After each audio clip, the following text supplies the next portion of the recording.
Tuan, Turki dibenci. Dan sebab sebenarnya Turki bercadang untuk menjadi superpower dalam masa 30 tahun akan datang. Mereka harus hancurkan Erdogan secepat mungkin sebab perancangan untuk menjadikan Turki sebagai superpower dalam masa 30 tahun akan datang. Sallallahu ala Muhammad, sallallahu ala Muhammad, sallallahu ala Muhammad, sallallahu ala Bismillahirrahmanirrahim. Assalamualaikum warahmatullahi wabarakatuh. Alhamdulillah, alhamdulillahirabbil alamin, wa bihi nasta'in. Wassalatu wassalamu ala asyrafil anbiya'i wal mursalin wa alihi washabihi ajma'in, amma ba'du. Ya, silakan Tuan Imam, pengurusi muslim-muslimat yang dirahmati Allah.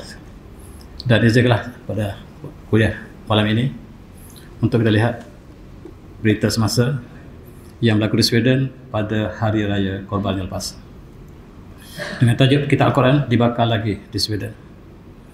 Dan Al-Quran dibakar berkali-kali di Sweden sebagai tanda mereka sangat membenci tentang kebangkitan Islam yang sangat pesat berlaku di kawasan tersebut. Kita mulakan dengan ayat surah Al-An'am. A'udzubillahi wa hadza kitabun anzalnahu mubarakun musaddiqul ladzi baina yadayhi wa tunziru ummal qura wa man hawlaha walladzina yu'minuna bil akhirati yu'minuna bihi wa hum 'ala salatihim yuhafizun. Surah Al-Azim. Dan inilah kitab yang kami turunkan dengan penuh keberkatan yang membenarkan kitab-kitab yang terdahulu, dan supaya kamu Muhammad untuk memberikan peringatan kepada penduduk ummah Qura dan sekelilingnya. Mereka yang beriman dengan hari akhirat, mereka beriman dengannya, dengan Al-Quran, dan sedangkan mereka sentiasa menjaga solat mereka. Inilah kitab Al-Quran yang Allah turunkan sebagai petunjuk dan menjadi kitab wahyu terakhir yang menjadi petunjuk kepada seluruh dunia. Kitab yang dimuliakan oleh seluruh umat Islam ini telah diperkuasakan oleh penduduk Sweden yang berlaku berkali-kali, dan saya ingin merujuk kepada yang berlaku pada terakhir sekali ialah ketika kita menyambut Hari Raya Idul Adha. Sekali lagi mereka purposely telah membuka Al-Quran dan untuk membakar hati perasaan umat Islam seluruh dunia. Mereka tujukan pada Turki tetapi sayang, mereka tidak tahu bahawa Al-Quran bukan hanya disayang oleh orang Turki tetapi disayangi, disanjung, dihormati oleh seluruh umat Islam dunia. Dalam konteks ini, selain pada Al-Quran dibakar di Sweden, umat Islam yang sedang bersolat di Masjid Al-Aqsa juga pada hari Idul Adha yang lepas, 100,000 umat Islam berkumpul di dalam dataran Masjid Al-Aqsa, diceroboh oleh Yahudi. Pada hari yang sama di Sweden, mereka menceroboh secara teratur dan secara sistematik. Mereka telah merancang untuk membakar Al-Quran di depan masjid di Stockholm, masjid utama kita. Dan pembakar ini katanya ialah imigran daripada Iraq yang ditrain khusus untuk membakar Al-Quran, dan untuk tunjukkan sesuatu pada dunia bahawa mereka tidak membenarkan Islam bertapak di Sweden. Dalam konteks ini, inilah pemuda, namanya lah Salwan Momika, yang telah membakar Al-Quran dan ditunjukkan secara langsung di dalam televisi mereka. Dikoyak satu demi helai Al-Quran dikoyak, dibakar di depan pemerintah, di depan polis mereka, dan pemuda ini dijaga oleh polis dan negara Sweden sendiri. Perdana Menteri mereka memberikan hak untuk membakar Al-Quran, dan mengikut Perdana Menteri Sweden, inilah kebebasan. Inilah kebebasan yang harus kita pertahankan di Sweden. Dan beritahu mereka, kebebasan adalah untuk melakukan kebaikan, bukan kebebasan untuk melakukan provokasi, keburukan, dan untuk menghina maruah, dan juga apa lebih lagi apabila mereka lakukan Al-Quran. Dalam konteks ini kita lihat mereka membakar Al-Quran di luar masjid, dan sengaja mereka tujukan pada masjid dengan bina Turki ini. Orang Turki banyak menyumbangkan dalam konteks pembinaan masjid di Sweden. Sebelum ini mereka membakar di kedutaan Turki, dan kali ini mereka tak puas hati. Mereka ingin membakar di masjid, dan mereka lakukan ini dengan permit yang diberikan oleh polis mereka. Polis memberikan dan melindungi pemuda yang etis ini, katanya etis, memberikan jaminan keselamatan ketika dia membakar Al-Quran. Ini dijamin oleh polis Sweden. Polis Sweden berjaga sekiranya ada siapa yang membantah, maka dia akan ditangkap. Benar, pemuda Islam ditangkap satu persatu sebab memprotes yang dilakukan Al-Quran di Sweden. Polis memberikan kebenaran dan kerajaan Sweden memberikan kebenaran. Bermaksud yang membakar Al-Quran ini bukan pemuda yang diupah ini, tetapi kerajaan Sweden yang bakar Al-Quran. Bukan kerajaan Sweden yang bakar Al-Quran, tetapi kesatuan Eropah yang bersama-sama membenarkannya. Kesatuan Eropah bersama-sama dengan Sweden membenarkan peristiwa ini berlaku. Menghina umat Islam. Mereka ada sebab politik yang khusus, tetapi bagi umat Islam perkara ini tidak boleh dibiarkan. Mereka lakukan bukan kali pertama, tapi berkali-kali, dan diberikan kebenaran secara bangga, secara angkuh. Dia mengatakan, saya akan membakar sekali lagi dalam masa setiap 10 hari, saya akan bakar satu Quran. Quran harus dihapuskan, umat Islam harus dihapuskan di atas muka bumi ini. Dan itulah yang dilakukan oleh pemuda yang berasal dari Iraq. Dia baru sampai 5 tahun di Sweden, diberikan kerakyatan, dan dia dipilih oleh kerajaan Sweden untuk membakar Quran. Inilah yang sangat serius yang dilihat oleh negara umat Islam, bukan pemuda ini yang terlibat, tetapi kerajaan. Inilah yang menyebabkan umat Islam bangkit. Dan kita lihat, Sweden memberi permit untuk membakar Quran, maksudnya bukan pemuda ini yang bakar Quran, tetapi kerajaan Sweden. Kerajaan Denmark bersatu untuk memberikan wakil kepada pemuda, dan rusuhan telah berlaku. Mereka telah bersedia untuk menghadapi rusuhan. Polis Sweden telah bersedia untuk menghadapi rusuhan, dan inilah yang sedang mereka rancang di Eropah. Apakah sebenarnya berlaku di sebalik itu? Dalam konteks ini kita lihat pemuda Islam yang membantah ditangkap oleh polis.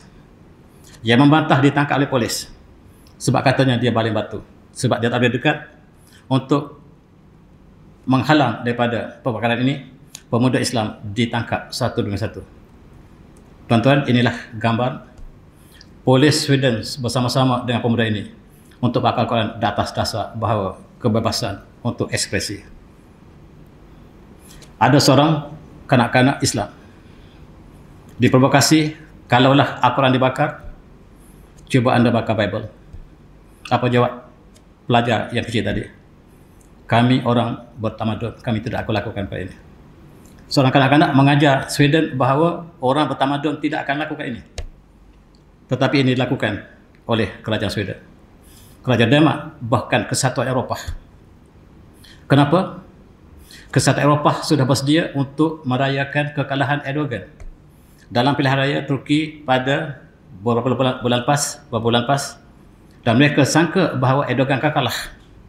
Tiba-tiba calon tajaran mereka yang kalah, Erdogan menang tipis, dan mereka sangat kecewa. Mereka sudah menyediakan setiap bandar di Eropah untuk merayakan kekalahan Erdogan, tetapi tidak berlaku. Mereka tunjukkan dengan peristiwa ini ada hubungan politik yang sangat rapat antara peristiwa membakar Quran dengan kejayaan Erdogan mengambil Presiden Turki kembali. Ini juga gambar-gambar yang dirakamkan pada hari raya lepas. Pemuda Islam yang cuba membantah ditangkap oleh polis Sweden. Dan itulah nasib Islam di sebuah negara yang kononnya mengambang hak asasi manusia. Mereka mengatakan kami pertahankan hak asasi manusia, hak bercakap, hak bertindak, dan hak untuk mengekspresi perasaan masing-masing. Tetapi mereka tidak sangka bahawa kebebasan adalah untuk melakukan kebaikan, bukan keburukan. Mula-mula sekali ini Menteri Luar Turki yang baru. Sebagaimana Menteri Luar Turki yang lama, ketika peristiwa yang sama berlaku beberapa bulan lepas, dialah antara yang awal yang memberikan bantahan bahawa perbuatan tersebut tidak boleh diterima oleh manusia moden. Dan setiap pemimpin dunia satu persatu menyatakan perasaan yang sama. Erdogan sendiri mengatakan bahawa sekiranya Sweden tidak respect kepada Al-Quran, bagaimanakah Turki akan membenarkan dia masuk dalam keluarga NATO? Dan Turki adalah antara satunya negara yang menghalang Sweden dan Finland untuk memasuki NATO disebabkan New Order merancang untuk menjadikan satu peran baru, tempat medan perang baru selepas mereka kalah di Ukraine. Tentera NATO bersama dengan Amerika, Eropah telah mengadakan tactical withdrawal daripada Ukraine. Maksudnya mereka telah kalah. Tetapi berita ini tidak sampai ke Malaysia. Dan mereka perlukan satu lagi tempat baru. Kebetulan Sweden dan Denmark bersempadan dengan Rusia. Mereka sangat perlukan Denmark untuk menjadi NATO supaya tentera NATO dapat masuk ke sepadan Rusia. Dibantah oleh Rusia, dibantah oleh Erdogan. Walaupun Erdogan ataupun Turki adalah ahli NATO, tetapi dia tidak setia dengan NATO. Dia memberikan kesetiaannya kepada umat Islam yang lain, yang sekarang di bawah satu blok timur tentang blok barat. Begitu juga dengan Amerika melalui jurucakapnya seorang India. Kami juga condemn, Amerika juga condemn. Sengaja diberikan jurucakapnya orang India supaya condemn perbuatan tersebut. Mereka tak berikan jurucakap yang sebenarnya. Amerika mengatakan ini tidak boleh diterima, benar. Tetapi mereka hanya memberikan seorang pemuda India yang menjadi jurucakap sebuah negara besar itu. Tuan-tuan, apabila berlaku demikian, umat Islam di Iraq telah menyerbu kedutaan Sweden di Iraq. Mereka menyatakan perasaan mereka bahawa kerajaan Sweden yang membenarkan perkara ini berlaku tidak boleh diterima oleh manusia moden hari ini yang bertamadun. Dan mereka menyebut ditutup kedutaan tersebut, dan mereka sudah mengetahui bahawa perkara ini akan berlaku di setiap kedutaan. Setiap kedutaan Sweden di dunia diserbu ataupun diberikan batahan oleh umat Islam. Saya tidak tahu di Kuala Lumpur apakah berlaku atau tidak. Dan mula-mula sekali selepas Turki, Morocco juga menyatakan perasaan yang sama. Morocco menyatakan bahawa ini perkara yang tidak boleh diterima sama sekali. Dan kalau kita lihat, hampir setiap negara Islam menyatakan batahan. Termasuklah Menteri Luar Sudan yang sedang berperang sekarang juga menyatakan perkara yang sama. Dan seluruh dunia, Yaman, Malaysia juga, Indonesia juga, mereka masing-masing menyatakan bahawa kami tidak boleh menerima perbuatan yang menghina agama lain, sebab inilah dijaga oleh hak asasi manusia juga. Sedangkan mereka mengatakan mereka bertindak di atas hak asasi manusia. Kita lihat beberapa bulan lepas. Kali pertama tahun ini, mereka membakar Al-Quran di depan embassy Turki. Mereka tumpukan, mereka memang masuk ke Turki. Mereka tidak sangka bahawa Al-Quran ini ialah kitab suci untuk umat Islam seluruhnya, bukan saja orang Turki. Mereka mulakan pada bulan berapa ya? Bulan 3 lepas. Atau bulan 2 lepas, mereka membakar di depan kedutaan Turki, dan pemuda yang diupah ialah pemuda yang melakukan aktiviti LGBT. Mereka sengaja, ini pemuda yang diupah oleh kerajaan Sweden. Sued Tuhin al-Muslimin, dan dia membakar Al-Quran, Haraq Al-Quran Amam Safarah Turkiyah. Dia sengaja membakar Al-Quran di depan kedutaan Turki untuk menghina Turki, tetapi dia lupa dia menghina umat Islam. Sedangkan pemuda yang melakukan beberapa bulan lepas ialah pengamal LGBT tegak. Dia bawa bendera LGBT ketika membakar Al-Quran. Penyokong-penyokongnya membawa LGBT. Dan itulah sikap mereka kepada Islam. Dan kita lihat ketika Eropah berada di bawah Islam, ketika di Sepanyol, seluruh umat hidup dalam suasana yang aman tentera. Tidak ada provokasi seperti ini. Tetapi apabila kita kalah saja di Sepanyol, kita lihat sejarah, umat Islam disembelih seluruhnya. 54 juta umat Islam disembelih oleh Ferdinand Isabel. Ketika umat Islam merintah selama 800 tahun, dan kita lihat tidak ada tandingan keamanan di Eropah ketika Islam merintah. Tetapi kita lihat apabila umat Islam telah bertapak di Sweden, apa yang dilakukan oleh penduduk Sweden tidak mencerminkan perjuangan mereka yang mengatakan hak asasi manusia untuk ekspresi dan sebagainya. Namanya Paludan. Pemuda yang membakar Al-Quran pada beberapa bulan lepas ialah namanya Paludan. Kali ini mereka pilih orang Iraq sengaja untuk menyentuh hati budi orang Islam di Iraq pula. Dan katanya pemuda ini pemuda yang melakukan LGBT dengan kanak-kanak, dan setiap LGBT dilakukan dengan pemuda yang lebih muda ber-18 tahun. Tuan-tuan, sesiapa saja yang terlibat dengan LGBT melakukan aktiviti luar tabiat ini, akal dia sudah hilang sama sekali. Akal sudah tidak boleh berfikir secara rasional sama sekali. Ini dilakukan oleh kajian dilakukan oleh sekretari mereka. Mengatakan mereka yang terlibat dengan luar tabi'i ini akan mereka luar tabi'i. Oleh sebab itu, walaupun mereka telah berhenti melakukannya, kesannya sepanjang hayat. Inilah yang dikutuk oleh Allah SWT. Dan kisah Nabi Lut juga menggambarkan sama. Dan mereka sengaja pilih Poladin ini ialah pengamal tegar. Di Dangka Barat, mereka memberikan kebebasan hanya termasuk melakukan LGBT dan sebagainya. Tuan-tuan, kita lihat sebagaimana berlaku sekarang. Ketika kali pertama mereka membakar Quran, maka perkara yang sama berlaku. Dan seluruh dunia telah bangkit. Mula sekali pemuda Turki telah bangkit. Dan mereka terpaksa membakar bendera Sweden untuk menunjukkan bahawa mereka juga protes. Dilakukan di depan kaunselor ataupun depan kedutaan Sweden di Istanbul. Ini berlaku pada Januari lepas. Pada Januari lepas, mereka telah membakar Al-Quran. Mereka mulakan tahun baru dengan membakar Al-Quran. Dan itulah sikap mereka terhadap Islam, tuan-tuan. Dan ini adalah Menteri Luar yang lama. Menteri Luar lama juga memberikan komen yang sama seperti Menteri Luar yang baru. Mereka tidak boleh terima bahawa perkara ini dilakukan oleh manusia moden. Dan ini Perdana Menterinya. Kali pertama dia kata kami minta maaf. Ini Perdana Menterinya. Perdana Menteri Sweden, kami minta maaf. Kami rasa lakukan pembakar Quran tidak salah. Kami masih mengakukan kami tidak salah.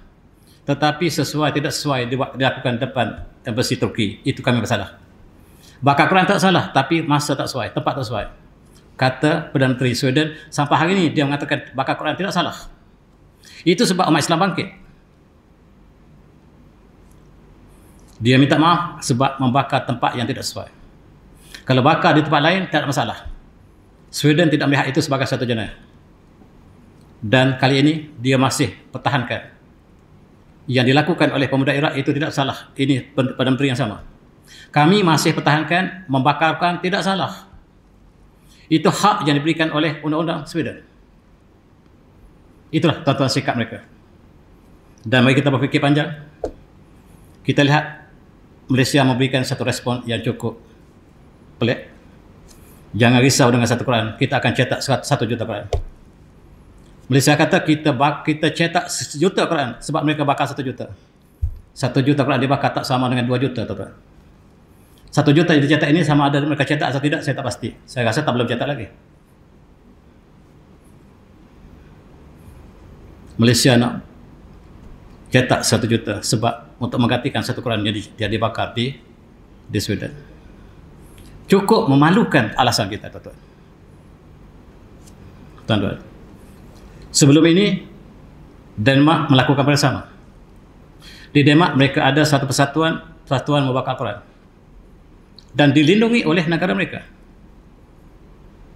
Cukup menyayat hati, tuan-tuan. Kita lihat mereka ada hari membakar Al-Quran. Ini di Amerika. Mereka ada hari membakar Al-Quran. Tarikhnya mereka berikan tarikh ini 10 tahun lebih ataupun 13 tahun lepas. Diadakan satu majlis membakar Al-Quran besar-besaran di Amerika. Negara yang paling demokratik kononnya. Demokratik untuk melakukan keburukan. Dan padri ini telah menunjukkan cara membakar Al-Quran. Dan ini juga di Denmark. Dia bukan saja menghina Al-Quran tetapi menghina Rasulullah. Dia membakar, dia melukis kartun dan dia diberi perlindungan negara. Kereta khusus diciptakan untuk penghina Rasulullah ini. Dan kereta ini kalis peluru, kalis api. Dan tiba-tiba tentera mengiringinya. Allah tunjukkan kuasaannya. Kereta yang kalis api tadi telah terbakar. Membakar penghina Al-Quran daripada negara yang sama. Telah berlaku berkali-kali, yang diberi amaran berkali-kali. Bangsa bersatu tidak ambil tindak sama sekali. Ini hak yang dilakukan oleh Sweden yang harus selesaikan. Bangsa bersatu tidak bertindak. Cuba kita sentuh hak mereka, mereka akan bersidang di bangsa bersatu. Ketika Rusia masuk ke Ukraine, 5 hari saja bangsa bersatu telah bersidang. Mereka sama-sama bersetuju untuk boikot ekonomi Rusia. Tetapi Israel telah menceroboh. Palestin sudah 75 tahun telah berlalu, tak ada sekalipun bangsa bersatu bersidang untuk boikot ekonomi Israel. Tak pernah. Tuan-tuan, inilah kita hidup dalam zaman Islam berada di tempat yang paling rendah. Kita dihina. Kalau kita tak merasakan kita dihina, di manakah kita berada sekarang? Tengok tuan-tuan, kita kembali kepada masalah sebenarnya. Masalah Sweden dan Turki. Bermula dengan hubungan yang tidak indah di antaranya. Disebabkan Sweden ingin masuki NATO dan bersama-sama untuk menceroboh umat Islam di Rusia melalui Chechen. Tujuan NATO untuk masuk ke Ukraine adalah untuk hancurkan Islam. Sebab jumlah penduduk Islam di Rusia sekarang sudah mencapai 30 juta. Umat Islam harus dijatuhkan secepat mungkin. Mereka masuk, pada mulanya mereka merancang untuk masuk ke Crimea. Tetapi mereka alih strategi mereka untuk masuk ke Ukraine dan mereka tuduh Rusia yang menyerang Ukraine. Sama seperti peristiwa di Perang Teluk yang lepas. Kuwait ialah sebahagian daripada Iraq. Satu masa dulu, Kuwait ialah pelabuhan Iraq. Dan dituduh Iraq menyerang Kuwait. Lalu Amerika minta mandat daripada bangsa bersatu untuk menyerang balas Iraq. Dunia memberikan persetujuan kepada mereka, hancur Iraq. Dan mereka gunakan plan yang sama atau skrip yang sama untuk Ukraine. Sebagaimana mereka tuduh Iraq menyerang Kuwait, sekarang mereka tuduh Rusia menyerang Ukraine. Dan Rusia harus diberikan tindakan dunia. Sebagaimana Iraq dihancurkan oleh Amerika. Tujuan mereka adalah pada masa keduanya, mereka mengatakan Iraq ada senjata pemusnah. Bila mereka telah hancurkan Iraq, mereka kata tidak ada. Dan Tony Blair, Perdana Menteri British, yang menjadi agen kepada US, ditanya dalam Parlimen British, kenapa tidak ditemui senjata yang kita masukkan untuk hancurkan Iraq? Kata Tony Blair, tuan-tuan dengar dalam parlimen dia, kita tahu bahawa Iraq tidak ada senjata. Kita ingin hancurkan Islam. Itu sebab kita masuk Iraq. Tidak kajian ini menghina seluruh umat Islam di dunia. Tetapi Malaysia setenang air di tasik. Kita tak rasakan sebahagian saudara kita yang hancur di Iraq. Sebab Rasulullah mengatakan, umat Islam satu jasad yang sama. Satu anggota sakit, maka seluruh badan akan sama-sama sakit. Tapi sayang, rupa-rupanya kita melihat berjauh. Apabila Amerika menyerang Iraq, Saddam Hussein pertahankan negara mereka. Saddam Hussein yang salah. Amerika sebagai hero dunia sebab menghancurkan Iraq. Sebab Iraq pertahankan negara mereka daripada serangan yang tidak benar daripada US. Mewakili seluruh dunia. Sekarang mereka gunakan skrip yang sama untuk Ukraine. Tiba-tiba mereka kalah di Ukraine. Dan berita yang kita terima daripada Ukraine, mereka mengadakan withdraw, tactical withdraw. Maksudnya mereka kalah. Saya tanya ketua pegawai tinggi tentera kita. Saya tahu salah seorang pegawai tinggi tentera kita. Apa maksud tactical withdraw? Kalah, dia kata. Dia sebut tactical withdraw digunakan oleh tentera Malaysia juga. Bila kita kalah, kita gunakan tactical withdraw. Maksudnya kita kalah. Itulah yang berlaku di Ukraine dan mereka perlukan peran baru. Medan perang yang baru, tempat yang sesuai ialah di Sweden dan di Denmark. Sebabnya, Finland, Sweden sedang melobi untuk masuk NATO. Dalam NATO, kalau ada satu anggota NATO yang tidak boleh terima, tidak boleh. Itu syarat mereka. Dan Turki adalah satu anggota NATO. Satu anggota NATO yang tidak membenarkan sebab mereka sudah tahu tujuan sebenarnya untuk menghancurkan Rusia. Untuk menghancurkan saudara kita di Islam, di Chechen. Untuk menghancurkan saudara kita di Crimea. Untuk menghancurkan Islam kita di Moskow. Itu sebabnya Turki tidak membenarkan. Tetapi berita yang sampaikan Malaysia berbeza sama sekali. Orang Malaysia sudah senang ditipu sebab mereka hanya tahu satu bahasa saja, atau bahasa Inggeris. Mereka hanya dapat berita daripada bahasa Inggeris, daripada CNN, dan mereka cukup mudah ditipu. Mereka tak tahu bahasa Perancis, bahasa Rusia, atau bahasa Poland, bahkan bahasa Arab pun mereka tak tahu.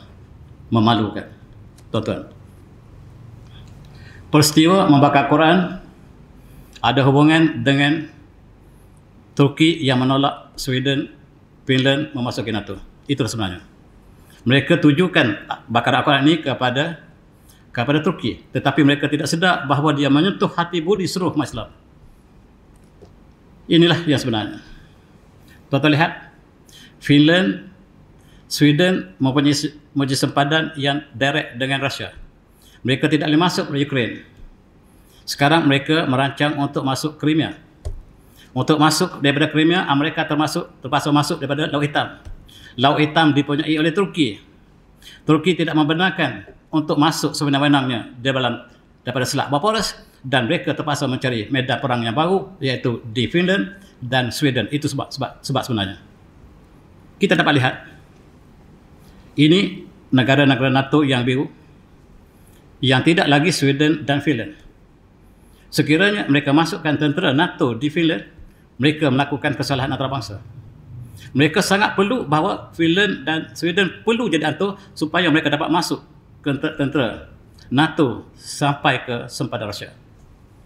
Ketika Ukraine, mereka masukkan tentera NATO penuh di Poland. Itu sebab Rusia masuk ke Ukraine untuk pertahankan diri mereka.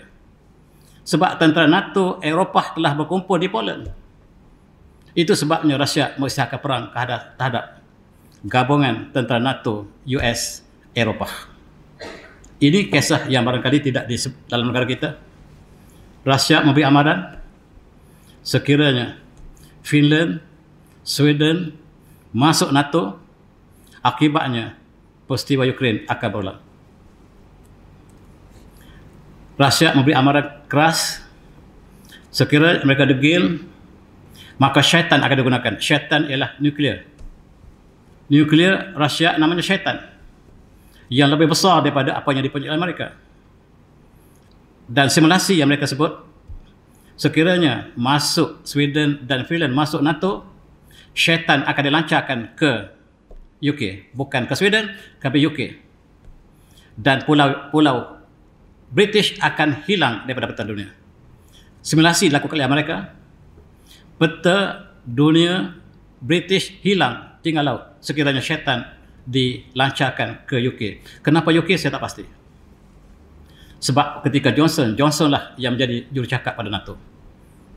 Jerman telah bersama dengan Rusia sekarang. Bulgaria bersama dengan Rusia.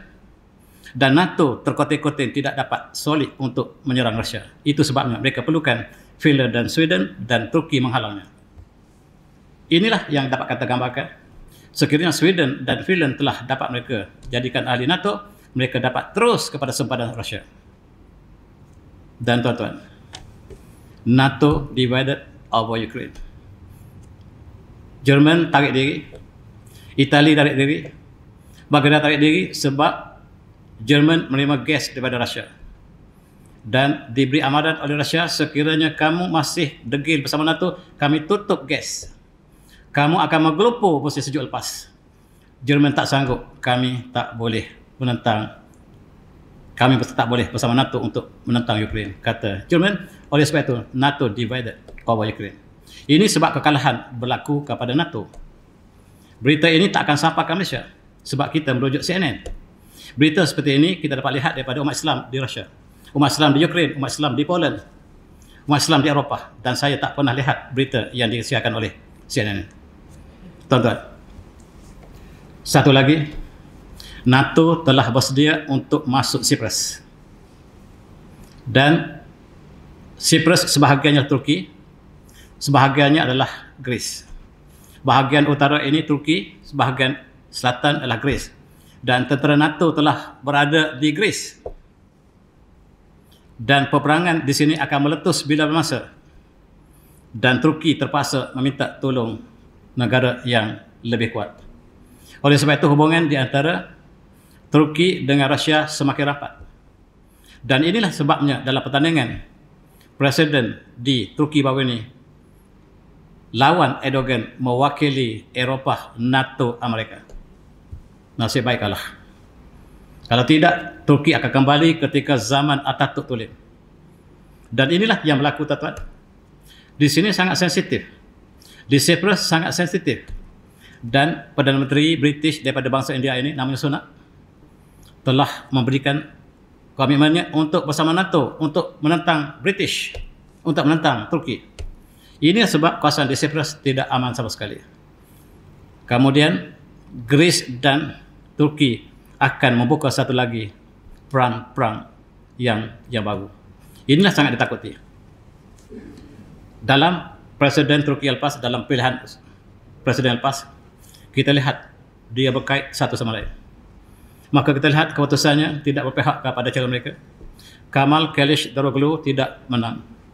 Walaupun dalam simulasi yang dilakukan di Eropah, mereka lihat dari segi simulasi mereka, Erdogan telah kalah. Mereka telah bersedia untuk merayakan malam tersebut. Mereka telah bersedia di Brussels, mereka bersedia di seluruh Eropah untuk merayakan sebab pertandingan Erdogan dengan lawannya bukan perlawan individu tetapi dua blok Timur dan Barat. Sebenarnya pertandingan ini pertandingan Timur dan Barat. Dan lawan Erdogan disokong oleh US, NATO, Eropah. Hampir-hampir menang. Dan tuan-tuan, ini sebabnya Amerika ingin jatuhkan secepat mungkin Erdogan. Dia tunjukkan sekarang tidak berselindung lagi, kami bersama Rusia. Kamu NATO, benar. Kami NATO, tapi kamu tidak bersama dengan apa yang dilakukan ke atas Rusia. Kami tidak akan terima. Kami NATO dan Turki lah tentera NATO yang terbesar. Dan Turki memiliki airport yang terbesar di dunia. Di Istanbul, tuan-tuan yang pernah sampai, jalan sangat jauh. Airport terbesar dunia berada di Istanbul, walaupun dunia masih tak nak iktiraf. Dunia masih tak iktiraf airport yang dibina oleh Erdogan di Istanbul sebagai airport terbesar dunia. Mereka tak iktiraf. Turki iktiraf, Malaysia iktiraf. Kita sudah panggil airport terbesar dunia. Airlines Turki menjadi airlines terbaik Eropah. Dan Turki pengeluar drone terbaik dunia. Saya bercakap dengan pegawai tinggi tentera kita. Sekarang kita rahsia membeli drone daripada Turki.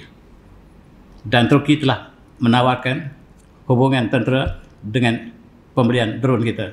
Sama ada benar atau tidak, itulah yang dia sebut kepada saya. Sekarang, kata Erdogan, walaupun dia bersama NATO, West will never like Turkey because kenapakah Eropah, walaupun dia bersama Eropah, Turki ingin masuk ke satu Eropah, ditolak oleh satu Eropah.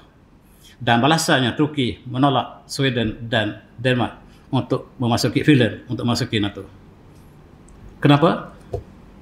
Sebab Turki ada drone yang tidak dapat dicapai oleh Amerika sekalipun. Drone ini sangat kecil.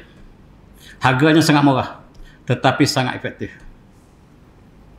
Dan dalam peperangan Armenia-Azerbaijan, Armenia telah kalah dengan mudah disebabkan oleh drone Turki. Dunia dapat merhatikan daripada jauh. Drone inilah yang mengalahkan Armenia dalam peperangan 2 tahun lepas, 3 tahun lepas. Dan inilah yang dibenci oleh Barat. Selain pada itu, ini drone yang kita beli barangkali. Inilah yang dibenci oleh Eropah. Airport yang terbesar inilah yang dibenci oleh Eropah. Dan tuan-tuan, Airlines, Turkish Airlines ialah terbaik Eropah. Eropah tak nak akui. Tetapi Persatuan Aviation Eropah dunia mengakui bahawa inilah airline terbaik Eropah. Tuan-tuan, Turki dibenci. Dan sebab sebenarnya Turki bercadang untuk menjadi superpower dalam masa 30 tahun akan datang. Mereka harus hancurkan Erdogan secepat mungkin sebab perancangan untuk menjadikan Turki sebagai superpower dalam masa 30 tahun akan datang. Dan akibatnya, duit lira jatuh sejatuh-jatuhnya. Minggu lepas saya dipahamkan lira jatuh paling teruk dalam sejarah Turki sendiri. Sebagaimana berkali wang ringgit kita jatuh, begitulah. Turki menerima nasib yang cukup malap. Ini ialah kedudukan lira Turki dalam bulan ini. Tidak pernah naik, semua turun. Dan Turki menerima bahana ekonomi yang sangat dahsyat. Disebabkan cita-cita pemimpinnya untuk membawa Turki supaya dihormati dunia. Tidak lagi ditindas. Dan apabila Osmaniyah telah jatuh, Turki dihina begitu sekali. Sehinggalah di zaman Erdogan inilah Turki mula bangkit untuk menunjukkan bahawa dia adalah satu daripada kuasa yang tidak boleh dipandang. NATO kalau diubah OTAN jadi. Apa maksud OTAN? Hanya Yahudi yang tahu. NATO memujuk Turki supaya membenarkan Finland diterima oleh NATO. Dia terima untuk menjadi ahli NATO, tapi Erdogan mengatakan tidak. Tidak selagi Turki tidak terima oleh Kesatuan Eropah, demikianlah Turki tidak akan terima Sweden. Dan dia blok NATO. Dalam konteks yang sama, di antara satu lagi sebab berlakunya perkara ini di Sweden ialah Islam sedang berkembang pesat di Sweden. Ini satu lagi apa yang disebabkan sebagai respon daripada pembakar Quran ialah sebab Islam sedang berkembang dengan cepat di Sweden. Dikatakan pada masa yang lampau Islam sangat sedikit di Sweden, tetapi hari ini telah menjadi peratus yang signifikan. Kita sudah ada masjid di Stockholm. Di sinilah tempat dibakar Quran. Di sinilah tempat dibakar Quran sebab kita inilah masjid pertama kita di Sweden. Islam telah bertapak di sini. Dengan wujudnya masjid yang pertama ini, maka Islam telah bertapak di bumi etis. Sebab Sweden agama resminya lah etis. Bukan Kristian, walaupun simbol mereka Kristian, tetapi kebanyakan penduduk mereka lah etis. Dan termasuklah yang membakar Quran tadi, yang datang daripada Iraq juga isytiharkan agamanya etis. Masjid yang sudah lebih besar dibina di Sweden, satu demi satu, dan umat Islam di Malaysia juga turut menderma. Barangkali tuan-tuan juga terlibat dalam pendermaan masjid yang dibina di sini. Ini ialah pengasas kepada Persatuan Islam Akademik di Malmö, Sweden, dan di sini telah ada kegiatan Islam yang sangat tersusun. Di sini diadakan perjumpaan, perdebatan dan perbincangan dalam interface dan sebagainya, dan Islam telah menjadi satu agama yang penting di Sweden. Kita lihat umat Islam telah melimpah. Masjid-masjid yang ada tidak menampung lagi umat Islam yang begitu banyak, dan ada satu hubungan pertama yang menunaikan haji di Mekah pada kali tahun ini atau tahun lepas.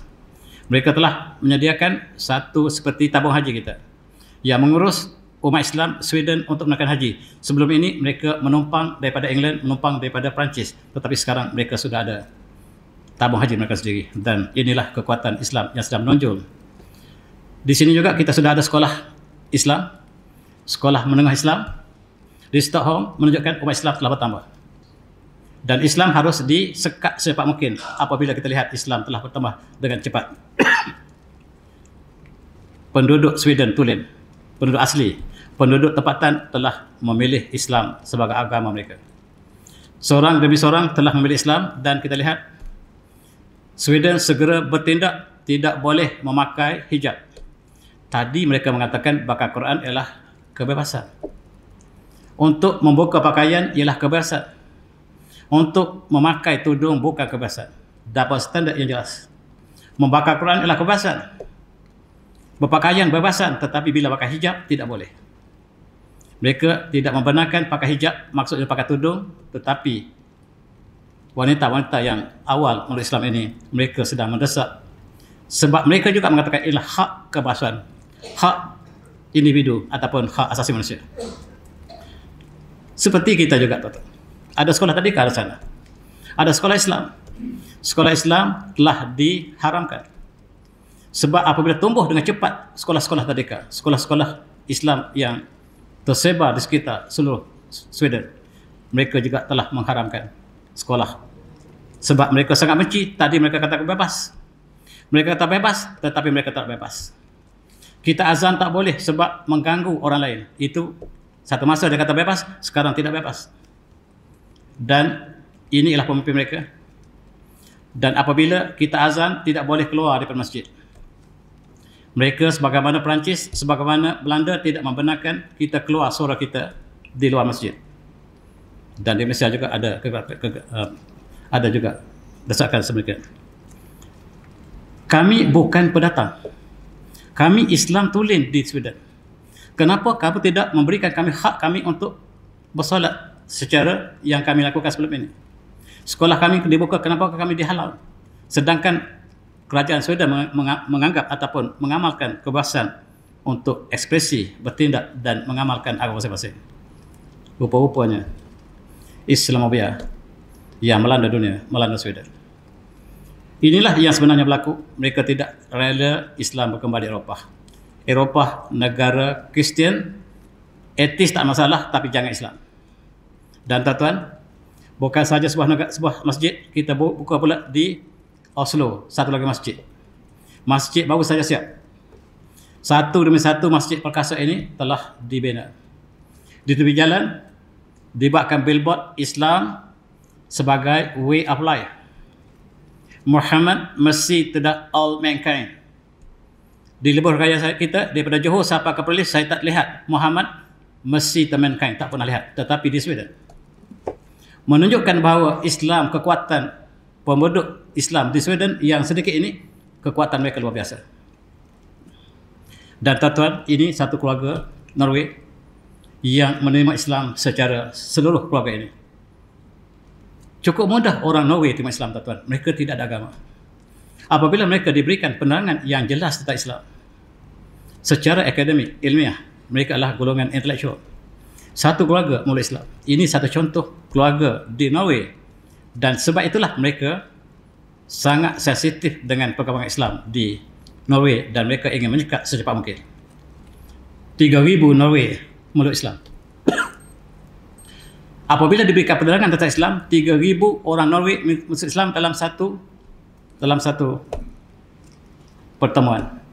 Dan mereka solat di mana saja sebab masjid belum mencukupi, masjid yang dibina tadi belum siap. Mereka solat di mana saja. Jumlah mereka bersolat cukup menakutkan orang Sweden sebab jumlah mereka ramai. Solat Jumaat, solat hari raya, mereka tidak ada tempat, mereka solat di mana tanah lapang. Dan inilah yang menyebabkan mereka sangat dengki pada Islam. Ini ialah Parti Islam Sweden telah ditubuhkan. Parti Islam Sweden ditubuhkan untuk wakil pertama dalam kabinet ataupun dalam parlimen Sweden. Tapi macam biasalah, Parti Islam akan kalah. Di mana-mana dunia, Parti Islam akan kalah. Di Turki, Parti Islam, apa Parti Islam di Turki, tuan? Saadat, itu Parti Islam di Turki, kalah, tak ada seorang pun yang menang. Di England, Parti Islam kalah teruk, tak ada satu pun yang menang. Di Perancis, Parti Islam pun seorang pun tak ada menang. Orang Islam sendiri tidak suka pada Islam. Termasuklah di Sweden, termasuklah di Finland. Orang Islam tidak pilih Parti Islam. Tuan-tuan yang semati, sekarang Denmark jirannya telah wujud masjid yang berbagai, satu demi satu wujud. Islam sedang berkembang dengan cepat di Eropah. Ini masjid yang terbesar di Skandinavia, di Copenhagen. Ialah masjid yang baru dibina. Siap dalam masa 10 tahun yang lepas, banyak masjid di seluruh Skandinavia yang dibina satu persatu. Dan Islam, the fastest growing religion in the world. The fastest growing mosque. Islam growing most rapidly. Dalam unjuran tahun 2010 sampai 2050, Islam melampaui seluruh agama lain. Benarlah apa yang Allah sebut dalam Al-Quran. Huwallazi arsala rasulahu bil huda wal haqq liyuzhirahu 'ala ad-dini wa kafa billahi syahida. Dialah Allah yang mengutuskan rasulnya dengan hak, agamanya benar. Dan agama ini akan mengatasi seluruh agama dunia. Dan cukuplah Allah menjadi saksi dan kita juga menjadi saksi sekarang. Di Eropah dalam proyeksi mereka dalam 40 tahun akan datang. Kita bagi ruang untuk azan dulu. Okey, silakan.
Okey, alhamdulillah.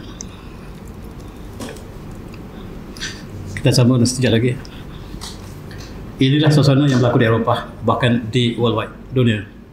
Islam berkembang paling cepat yang dilakukan oleh Pew Research Center ini sangat terkenal dalam statistik.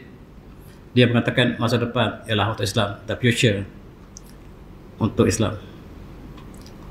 Kita lihat di United Kingdom, UK sebagai contoh.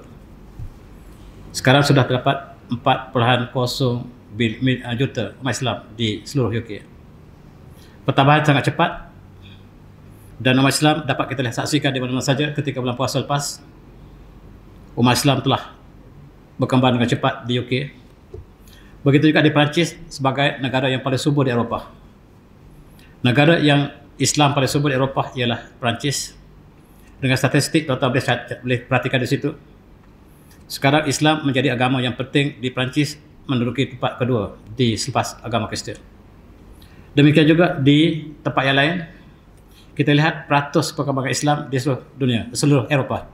Sama di Perancis 17.4%, di UK 17%, di Perancis 15.1%, di Belgium 17.7%, United Kingdom sudah mencapai 10.8%, Jerman dan sebagainya. Menunjukkan bahawa Islam tidak boleh disekat lagi di Eropah. Mereka tahu yang berlaku di UK, berlaku di Perancis, di Spanyol, mereka tahu Islam sedang berkembang. Mereka tak sangka bahawa Islam telah sampai ke kutub utara.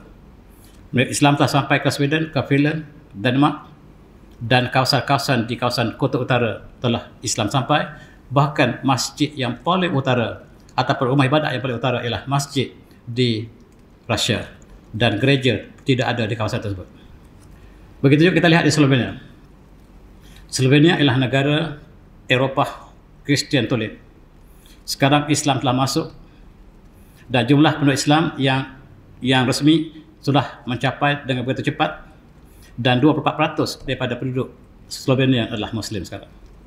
Bahkan tuan-tuan, saya pernah sampai di Slovenia, hotel mereka menyediakan makanan halal. Satu hotel mereka di tengah-tengah bandar Ljubljana.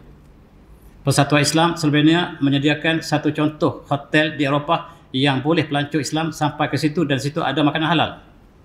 Lebih menarik, ada sejadah yang disediakan dalam hotel di negara komunis.